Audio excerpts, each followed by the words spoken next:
in English, there's a saying, when life gives you lemons, make lemonade. Which basically means, when you get dealt bad luck, then make the best of it. And I've always hated that saying. Because, man, nothing gets you more annoyed than being told, oh, poor you. See the good side of it. So, my speech is about making lemonade without lemons and change the world doing it. First thing is, to make lemonade, you need a base, you need water.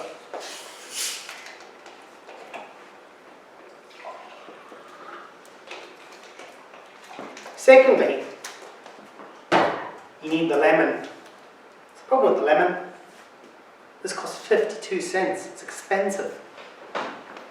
And so begins our story. In 1849, a German guy called Charles moves to the United States, founds a little company. And this company, in the 1880s, capitalizes upon this soft drink boom. Pepsi, Coca-Cola, everybody, they're requiring this stuff, citric acid, made from lemons or limes for their soft drinks. Still is part of those things today. This is citric acid. So, the story of this is a pretty simple one. 1880s, soft drink boom, need citric acid. 1917 rolls on, America goes to war.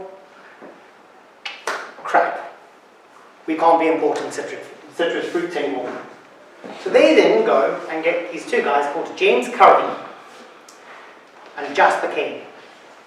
And these two guys use this amazing thing called a bioreactor, which is basically like a big kettle, really, and a fungi called Aspergillus niger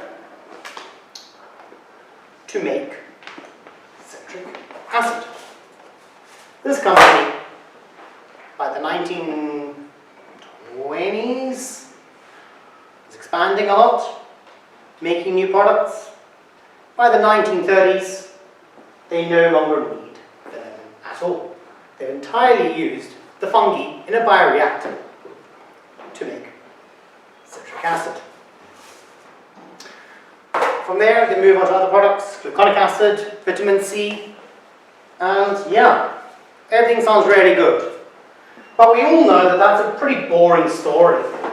And here's the second part of our story, the sugar in our story. The late 1930s, 1939 to be precise. We all know what happens there. We've got this lovely thing called the Second World War. And on the other side of the Atlantic, another German immigrant called Ernst Chain, an Australian called Howard Florey, are experimenting with fungi.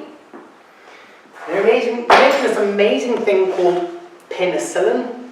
You may have heard of it before. There's only one problem. Yeah, it's 1939.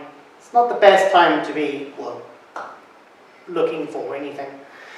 And while they were able to make some penicillin, they weren't able to make enough to make any change. Their first person who they treated for an infection managed to be successfully treated for the infection. But they weren't able to make enough penicillin to actually cure him. And the man died. He died from a minor infection. However, they had then realized that this was a magic bullet. The war was on, and there was definitely a need for penicillin. So they contacted Curry and Cain in America.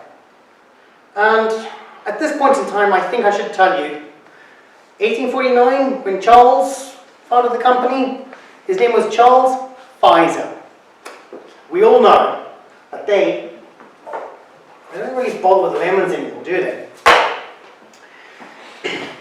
They then set up these bioreactors, and I quote, "As temperamental as an opera singer, this penicillium mold was, they managed to make enough that by 1944, when D-Day occurred, this factory was producing the majority of the penicillin that was on the battlefields."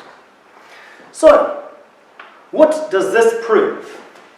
This proves that when life gives you lemons,